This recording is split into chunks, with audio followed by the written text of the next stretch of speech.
So I'm going to show you how to round to different numbers of significant figures today. If you can't remember whether the digits in a number are significant or not, which digits would be significant, you should maybe go back and watch our video about what is a significant figure. But for now, let's start rounding. So if I'm rounding to one significant figure, like it says, all I'm going to do is look for the first significant figure, and then it's like I'm cutting off the number after that. So 397, the first significant figure is the 3. So I'm cutting it off after that. It's a 9 afterwards. That's going to make it round up. Now I'm rounding at the hundreds column, so I'm going to be rounding this to the nearest 100. Okay, that's going to be 400. Okay, it's really important that you don't just write 4. Okay, that's a really common mistake, is that first significant figure is 3. Okay, it's a 9 after, so it's rounding up. That's 4. It's not. 4 is nowhere near 397, but 400 is. So that's not right. Okay. In part B, I'm looking at the first significant figure, and remember these zeros at the start of a number, they're not significant. Okay, so I can ignore them, and I'm rounding off after the 4. Now it's a 2 after, so that's going to get smaller, and I'm getting 0.004. Okay, rounding down to that. Okay. Another really common mistake that people put is they'll put 40.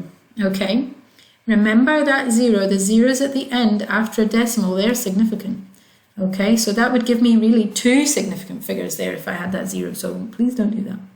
Okay, same for this one. My first significant figure is 5,000, so I'm rounding this to the nearest 1,000. It's an 8 after the line, so it's going to round up to 6,000. And likewise, see how this has got a decimal point? Do not put 0.00, because as soon as you've got those zeros after a decimal point, all these zeros become significant. So rather than having one significant figure, this now has 6. Okay, so do not put them in. Okay, and you can check that's only got one significant figure here, one significant figure, so it all makes sense. Okay, rounding to 2 significant figures is pretty much the exact same. Okay, I'm just going to cut off after the second significant figure. So here I've got the 9 and the 3. That's 1, 2. I'm going to cut it off after that. And it's a 7 after. That's going to make this round up to 9,400. Okay. Make sure if that 9 there stands for 1,000 in the question, you've got a 9,000 in your answer. Okay, do you see what I'm saying? Don't make it 94. Okay. Same goes here. We don't even, the decimal point doesn't bother us. I'm counting 1, 2, and I'm cutting it off here. So I'm going to be rounding this number to 1 decimal place. That gives me 4.6. Okay, same goes for this last one. The first significant figure is 8, and then I've got the 4. So that's 1, 2 significant figures.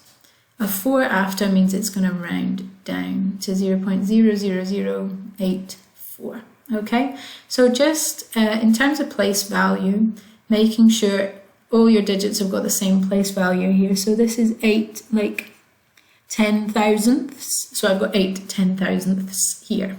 Okay, 3 significant figures is the exact same, and see if you can round to 3 significant figures. Then you can round to 4 significant figures, 5 significant figures.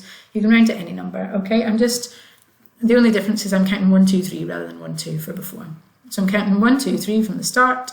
That's a 7 after the line, so it's going to round up to 5,940,000. Oops, I rubbed that out. Okay, same here, counting 1, 2, 3.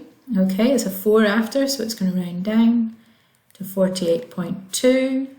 Not 48.200, don't go adding in extra significant figures.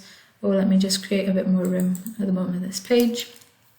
And for this last one, I'm counting 1, 2, 3, and don't worry about that 0 at all. So it's a 5 after, it's going to round up, and my answer is going to be 0. How many zeros are there? 4. 1, 2, 3, 4, and then 4, 8, 1. And that's it. Easy peasy.